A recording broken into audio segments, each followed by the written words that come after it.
লোহাগড়ায় নূর মোহাম্মদ শিক্ষা কল্যাণ ট্রাস্টের 40তম বৃত্তি প্রদান ও দোয়া মাহফিল অনুষ্ঠিত। মোহাম্মদ আজিজুর বিশ্বাসের পাঠানো প্রতিবেদনে থাকছে বিস্তারিত। নড়াইলের লোহাগড়ায় নূর মোহাম্মদ শিক্ষা কল্যাণ ট্রাস্টের 40তম বৃত্তি প্রদান ও দোয়া মাহফিল অনুষ্ঠিত হয়েছে বুধবার সকাল 11টার দিকে লোহাগড়া সরকারি পাইলট উচ্চ বিদ্যালয় চত্বর মঞ্চে। লোহাগড়া উপজেলা নির্বাহী কর্মকর্তা মোহাম্মদ আবু রিয়াদের সভাপতিত্বে এ বৃত্তি প্রদান অনুষ্ঠান অনুষ্ঠিত হয়েছে। প্রতি বছরের ন্যায় এই বছর নূর মোহাম্মদ শিক্ষা কল্যাণ ট্রাস্টের পক্ষ থেকে লোহাগড়া উপজেলার বিভিন্ন শিক্ষা প্রতিষ্ঠানের 290 জন শিক্ষার্থীদের মাঝে বৃত্তি প্রদান করা হয়েছে।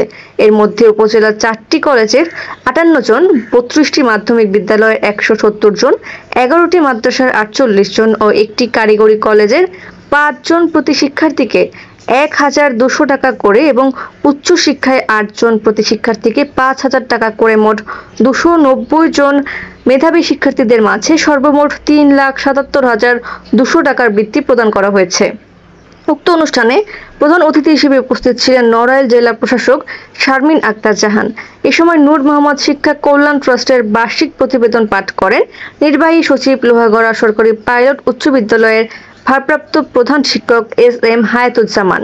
লোহাগড়া সরকারি পাইলট উচ্চ বিদ্যালয়ের শিক্ষক মহসিন আলীর সঞ্চালনায় সম্মানিত অতিথির বক্তব্য দেন নাসার গবেষক ও শিক্ষক প্রফেসর গোলাম মোহাম্মদ নেওয়াজ, নূর মোহাম্মদ শিক্ষা কল্যাণ ট্রাস্টের সহ সভাপতি শিক্ষাবিদ অধ্যক্ষ শাহ ম আনোয়ারুজ্জামান, ডক্টর আনিক আফসা নেওয়াজ, উপজেলা মাধ্যমিক শিক্ষা কর্মকর্তা আব্দুল হামিদ ভুইয়া, লোহাগড়া সরকারি কলেজ প্রভাষক মরিয়ম সাথী, লোহাগড়া সরকারি কলেজের প্রভাষক আবুল বাশার সুমন, উপজেলা বিএনপির সভাপতি মোহাম্মদ আহাদুজ্জামান বাটু, লোহাগড়া প্রেস ক্লাবের আহ্বায়ক মোহাম্মদ সেলিম জাহাঙ্গীর, জেলা শিক্ষক সমিতির সভাপতি মোহাম্মদ মুরাদ হোসেন, লক্ষ্মীপাশা বালিকা বিদ্যালয়ের প্রধান শিক্ষক কে.এম. রেজাউল ইসলাম, বাংলাদেশ সরকারি প্রাথমিক বিদ্যালয় প্রধান শিক্ষক সমিতি উপজেলা শাখা সভাপতি মোহাম্মদ হান্নান বিশ্বাস, উপজেলার ইতনা স্কুল অ্যান্ড কলেজ অধ্যক্ষ অনিন্দ সরকার, বাংলাদেশ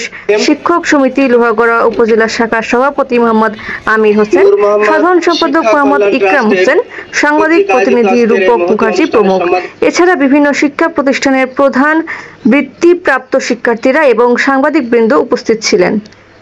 আনিকা সুলতানা, দৈনিক প্রচেষ্টা news, PN TV online media, Sunamganj.